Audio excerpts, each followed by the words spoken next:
Hello बच्चों, कैसे हैं आप सब लोग।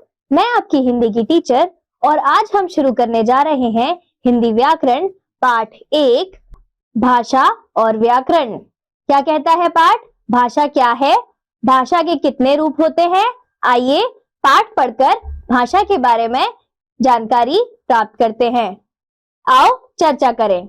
संसार में कितने प्रकार की भाषाएं हैं, उनकी कौन कौन सी लिपियां हैं, आपस में चर्चा कीजिए।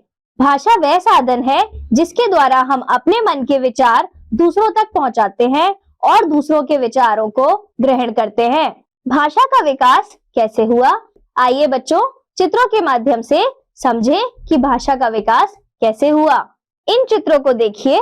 प्राचीन काल में जब भाषा नहीं थी तब मनुष्य संकेतों से अपनी बात एक दूसरे को समझाता था। धीरे धीरे उसने अपने विचारों को प्रकट करने के लिए पत्थरों और चट्टानों पर कुछ संकेत या चिन्ह बनाने आरंभ कर दिए। इन संकेतों की सहायता से विचारों का आदान प्रदान कुछ आसान हो गया। फिर जैसे जैसे मनुष्य सभ्य होता गया वैसे वैसे उसे अपने मन के विचारों को प्रकट करने के लिए साधन की जरूरत महसूस हुई। इसी के फलस्वरूप भाषा का विकास हुआ। भाषा का रूप बार बार बदलता रहा है। आज के समय में भाषा का विशेष महत्व है। मनुष्य ही नहीं पशु पक्षी भी अपने मन की बात को प्रकट करते हैं, लेकिन उनकी भाषा हमारी भाषा से अलग है। ये विभिन्न आवाजों और अपने संकेतों के द्वारा अपनी भावनाएं प्रकट करते हैं। केवल मनुष्य ऐसा प्राणी है जो भाषा के माध्यम से अपने मन के भावों का आदान प्रदान करता है। भाषा के रूप: मौखिक भाषा, लिखित भाषा। मौखिक भाषा। मौखिक भाषा स्कूल में बाल सभा का आयोजन हुआ। स्कूल में बाल सभा का आयोजन हुआ। राकेश ने प्रदूषण की समस्या पर भाषण दिए। उसने खुलकर अपनी बात कही। अध्यापक ने उसे सुनकर बधाई दी। यह भाषा का मौखिक रूप है। इसमें बोलना, सुनना और कहना आदि शामिल है। लिखित भाषा: प्रिया ने अपनी सखी को एक पत्र लिखा। पत्र को पढ़कर उसकी सखी बहुत खुश हुई। उसने भी पत्र लिखकर बधाई दी। यह भाषा का लिखित रूप है। इसमें लिखना और पढ़ना शामिल है। भारत की भाषाएं: भारत के संविधान में 22 भाषाओं को मान्यता दी गई है।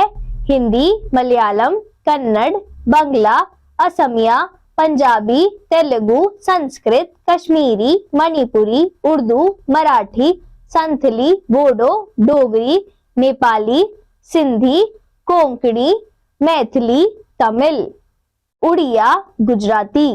हिंदी को भारत की राजभाषा के रूप में मान्यता दी गई है।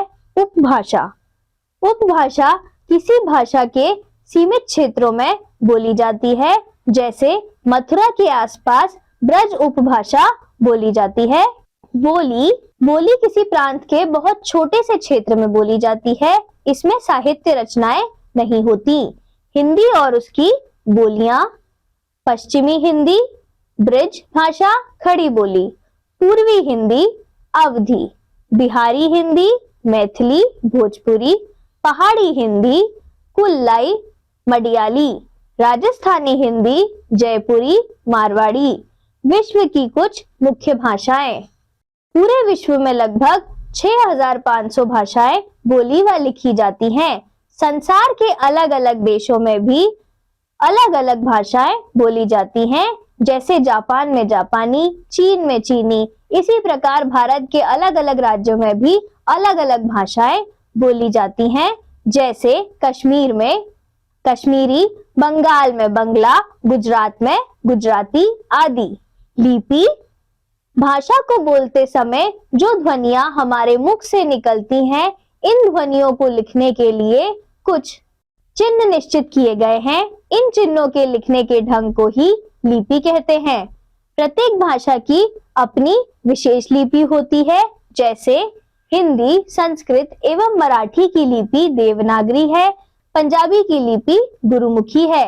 अंग्रेजी की लिपि रोमन है। उर्दू की लिपि फारसी है।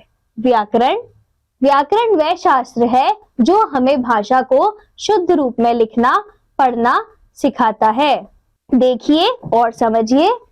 यह एकांकी बहुत अच्छा है, हवा ठंडी चल रही है, कामायनी के प्रसाद रचयिता है। दिए गए उदाहरणों में कुछ न कुछ अशुद्धि है। पहले वाक्य में लिंग संबंधी अशुद्धि है, दूसरे वाक्य में शब्दों का क्रम सही नहीं है, तीसरे वाक्य में शब्दों की वर्तनी अशुद्ध है। एक शुद्ध वाक्य, यह एकांकी बहुत अच्छी है, ठंडी हवा चल रही है, कामायनी के रचयिता प्रसाद है। व्याकरण भाषा के नियमों का ज्ञान कराता है। पाठ पढ़कर हमने सीखा, सभ्यता के विकास के साथ साथ भाषा का भी विकास हुआ। केवल मनुष्य ही सही रूप में भाषा का प्रयोग करता है। भाषा के दो रूप होते हैं, मौखिक और लिखित। भारत के संविधान में 22 भाषाओं को मान्यता प्राप्त है। भाषा के लिखने के ढंग को लिपि कहते हैं। व्याकरण भाषा के शुद्ध रूप का प्रयोग करना सिखाता है। हिंदी हमारी राजभाषा है। धन्यवाद बच्चों, अब हम मिलेंगे अगली कक्षा में।